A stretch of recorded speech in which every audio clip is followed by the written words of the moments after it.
Baby Girl. Speaking of, I, by the way, saw this movie so many months ago. And now it's on like Prime and stuff. Which I actually now like that we're doing the cinema on Baby Girl, because y'all don't have to go to the theaters to see it. We're not going to technically spoil it for you. You can watch it first and then come and listen. But I just want to do a spoiler alert. If you've been planning on watching the movie Baby Girl starring Nicole Kidman, we will be talking about it here. So go watch it before you listen, or just listen. I don't give a fuck. I saw it on New Year's Eve. Because we wanted to stay home and not drink and whatever. So we were like, let's go see a movie. It'll keep us in the house. But when I saw the movie, I like connected with everybody I know that watched it. All of like my artsy friends were like, oh, phenomenal. It was this, directed well. And everybody else was like, this sucked. So me and my best friend, Crystal, went to go watch it because there's an iPic in Atlanta, and I just love it because there's only like the one all the way down on Fulton here. So we went there, and I was like, let's go. Mind you, matinee, midday, went at like 3 o'clock. I said, let's just do lunch and a movie. I said, I want to see this Baby Girl shit because it's like BDSM or some shit like on the big screen. So we go, and what's crazy is immediately after we go to the bathroom, and there's 2 other Black women in the bathroom, and me and her are talking about it. We completely saw the movie differently, which was wild. And then as we're talking about it, the girls come out the bathroom like, yeah, we just came for that movie too. And it literally became a powwow in the bathroom. That's nice. 4 grown Black ass women talking about how we interpreted this movie because of the dynamic. And of course, it's white people, but all of us, probably all different ages too, viewed this movie and saw it completely different. So hopefully we get to like going through the layers of what elements of BDSM were in there and why or why not grooming was a part of it. I loved the movie, by the way. So I loved it too. But hearing my friend who maybe isn't as versed in BDSM, she felt like there was a lot of grooming and it was completely inappropriate. I didn't feel that. I know. That's why I was like, I'm not one for... Here's the thing, I think, that happened with Baby Girl that wasn't grooming, so to speak. I like to see high-powered women having a fling, having sex, having fun, because we see the cheating opposite. On their husbands. Like, no, but we see the opposite so much. Okay, valid. It's always a man doing it. So the fact that you have this boss bitch that wants something kinky, I loved it. So that's another element that one of the other women brought up.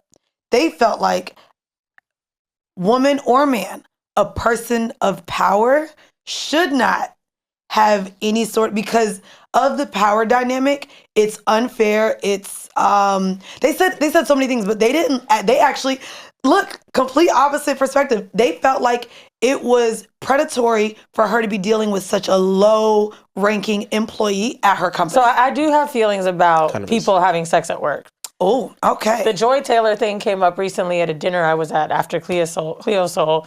I was sitting with a friend that went on a vacation with her, like some meeting of the minds vacation. Uh-huh. And he was like, what Joy Taylor thing? And I'm like, oh, he didn't even know? What fucking side of the internet are you on right now? Not what side of the internet are you on? Like, what? And that was months ago. Like, that was everywhere, though. That was really literally looking like... That was literally on, like, white people news, too. It was everywhere. So then he said that while he was with Joy, he said, I realized she looking at me like, he gonna pretend he don't know? Like we both said, like the Joy Taylor thing, I'm sorry. Women, here's the thing. Maybe that person in the bathroom's right, a very low, not a low. Because he was an intern. An intern. Yeah. I don't think dating people at work is wrong unless they're your super subordinate. So let's just say Nicole Kidman is a woman. Well, she owned the company. She owned the company and was fucking an intern. Let's just say you're, I don't know, a CFO of a company. Actually, that's pretty high up. But that is high up. Maybe you have a high position in a company and someone's in a different department. Okay. Does that fucking matter? Like, I don't know. There's so many. Google, Adobe. One of my friends works at Salesforce. Yeah, and was like, I can't believe there's niggas on the 3rd floor. The different department, cool. But to me, when there's a direct form of communication. I'm your direct boss. I don't think they should be fucking. So what's crazy is I watched it from the lens of really excited to see the BDSM. So all them other elements, bitch, I didn't even think about until I got it to that goddamn bathroom stall. And I said, oh, wow. I was ready to see what I thought I've seen in 50 Shades of Grey, and I think that's what made me Definitely, yeah. So I do want to give a summary of Baby Girl, the movie, starring Nicole Kidman. Basically, Nicole Kidman is the owner of this very, very big, very prospering company, and we're introduced to like interns out the gate. And it's weird because he's actually awkward. I wish they would have casted someone differently. Feel the total opposite. See? So anyways, mind you, she's married with children, and I guess she's just not having the spice in her life like she once had. We're even introduced to that. Literally the first scene, she's having sex with her husband. They get done. She leaves the room after having sex with her husband and literally immediately goes into like her office at the house and starts masturbating on the floor. I'd be sick. To come. Wait, you would be sick? I'd be sick. What do you mean? But a lot of couples. Wait, hold on. This is a conversation. First of all, my girl going out the room as soon as after we fuck, it would kill me. Well, maybe I am a cuddle bunny is what I call it. First off, you need to let her go pee so that she doesn't get that makes sense too. She came. That was probably. No, I understand that. Didn't know but even if that happens, I still need to be laying down there for a second with you, kind of tight grasp. Go pee. I get you that do part. the tight grasp. She leaves and goes to another room, the bathroom, and you hear. I would be heartbroken. Oh my God, would kill me. You would be heartbroken? You wouldn't?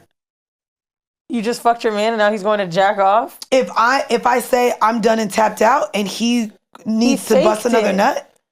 No, let's say faked an orgasm. She faked an orgasm, but if I say I'm done, I wouldn't feel a way that he goes and jacks off. I want to also add, this movie was directed by a woman.